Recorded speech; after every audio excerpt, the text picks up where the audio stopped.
What we're going to consider for online meetings is how to get started, the technical issues working with IT, security is still there, literature, reentry programs, and where this can go later on, because there's COVID has a whole bunch of problems, but it also has some silver linings.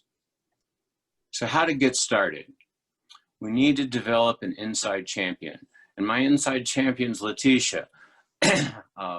But this can be a chaplain, volunteer coordinator, anyone who knows the inside of the prison and how the states work. Because it requires a lot of political will to get started. And the goal of getting an inside champion is to get to the correct decision maker. Otherwise, you can spend a lot of time asking various people, but if you don't have the decision maker, it doesn't happen.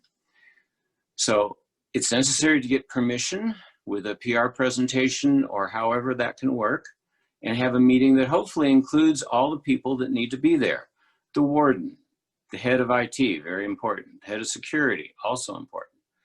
A watch commander for when the meeting is going to be held, and who's going to actually do some of the work here, the chaplain or volunteer coordinator. You have that, you get permission, and things get going. Now, if they're going to get going, here's some nuts and bolts. The technology. You have to work with what you have. The access may be Wi-Fi, it may be an internet connection. It could be just a telephone, or if necessary, even mail. Applications for online, of course, are Zoom, that's the preferred one. But you can use Google Meet, WebEx, GoToMeeting, there's some custom apps. The facility is the one that selects the apps, and the NA people will learn and adapt to whatever the facility requires. IT is going to have its own ideas of this, and we have to work with that, and that's fine. So if Wi-Fi exists and it's sufficient, this is often true in a jail, not so much a prison, then you get put a cart with a laptop, a projector, speakers, the necessary cables, don't forget the power cord, and you put it in, and the projector can just show the meeting against the wall. And inmates can come up and speak, and we can have a pretty good meeting. And this is real. We've been doing it for a while here in New Mexico, around Colorado and California, and more on that later.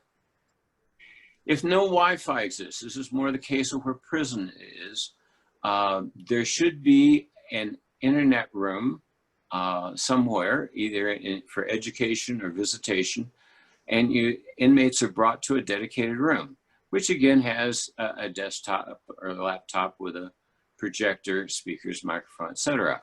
And again, inmates can come up and speak at the microphone or podium. But we've had really good meetings there. Now, let's suppose no Wi-Fi exists, or we're just having trouble getting started, and you can have a phone meeting. It's good to have a phone that has a large speaker, and if the inmates come up to talk, they're going to have to come up right up to the phone. And other options are speaker CDs or recorded meetings that can be played on a DVD player. There are many ways to carry this message. Don't stop if there's a technology problem. Heck, get a hold of me, there's ways to do it. Security. Okay, now security could shut the whole thing down. We want to make sure that everything actually is just as secure, if not more so. So you want to make as few changes as possible. At least at start, just use the NA volunteers that would normally be cleared in the standard volunteer procedures to bring in a physical meeting. Anything else, sit down and write up what the agreement is so there's no misunderstandings. Now, some facilities have fewer restrictions. One of the jails here, it doesn't have a concern at all. Some of the others, very concerned. So ways that you can authenticate is to have a picture of the cleared volunteer as part of the clearance process. So the volunteer coordinator on the inside of the facility can look through the pictures and see who's on and make sure that matches. Other possibilities are a badge with a picture, or simply a driver's license, an ID to hold up. And they can just hold it right up to the screen. Some facilities have inmates that have concerns about anonymity, and they can just turn their video off. There's ways to deal with all of this. And of course, security is concerned with things like gang-related messages or information. So the panel meetings need to be encrypted, password protected. The ID of the meeting and the password handled carefully. That gets emailed or text just to the people that are cleared for the meeting. It's not publicized. Of course, there's a lot of literature materials that can still be donated. If possible, this can be given to the staff that would be passed out during the meeting. And then, of course, we can check with the staff, make sure it's available, and refer to the NA material in the facility library. Might want to be able to donate speaker CDs.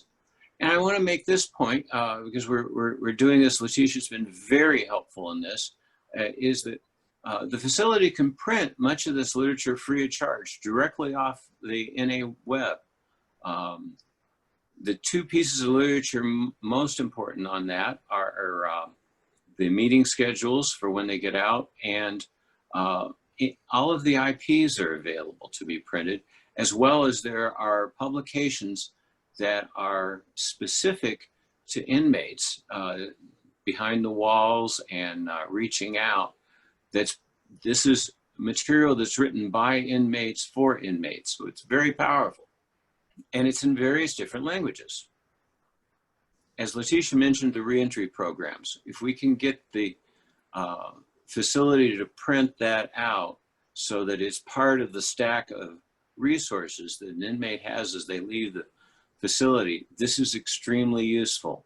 What we counsel people to do is right as they get to the parking lot, just outside the door, call the NA hotline that's on that piece of paper. If they do that, they get set up, because it's right at the parking lot where the voices start talking. So we want to have them make some of the right decisions right away and get a goal. Now, in some of the prisons, this may require working with the IT personnel, because websites are restricted inside some of the prisons. So IT is important in this. This crisis is an opportunity. As we were discussing earlier, many of these prisons are in remote areas. And some of these prisons can be several hours from the nearest NA volunteers. We can set things up where we can reach these people we couldn't reach before, and more often than we could reach before. Here's the idea. You can even have a special event where you've got an NA panel with really good speakers that have clearance, broadcasting online to multiple cell blocks and multiple facilities. And it kind of looks like this. And let me say, this is not a pipe dream. Last week, I've been working with people down in Mexico, the Department of Corrections and NA volunteers. And last week, we had an international institutional meeting with 3 different prisons in the Veracruz area of Mexico, and speakers from the United States, Costa Rica, and other parts of Mexico. This is already happening. And if it can happen in Mexico and out west, it can certainly happen in the east. It just needs willingness and passion. And here's the folks that you can contact in order to have your facility reach out and connect up with NA, and we want to work with you.